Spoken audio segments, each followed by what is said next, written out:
হযরতে আবু হুরায়রা রাদিয়াল্লাহু তাআলা আনহু থেকে বর্ণিত, প্রিয় নবী হযরত মুহাম্মদ রাসূলুল্লাহ সাল্লাল্লাহু আলাইহি ওয়াসাল্লাম ইরশাদ করেছেন, তার নাক দুলে দূষিত হোক, তার নাক দুলে দূষিত হোক, সে অপমানিত হোক, সে অপমানিত হোক, সে লাঞ্ছিত হোক, সে লাঞ্ছিত হোক। জিজ্ঞাসা করা হলো, ইয়া রাসূলুল্লাহ সাল্লাল্লাহু আলাইহি ওয়াসাল্লাম, ওই ব্যক্তিকে?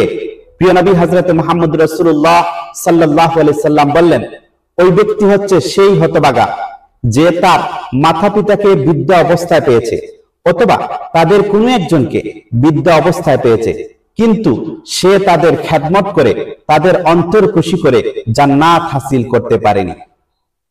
আল্লাহ রাব্বুল আলামিন আমাদের প্রত্যেক ছেলে মেয়েদেরকে মা বাবার খেদমতে নিজেকে উৎসর্গ করার এবং তাদের খেদমত করে জান্নাত হাসিল করার তৌফিক দান করুন।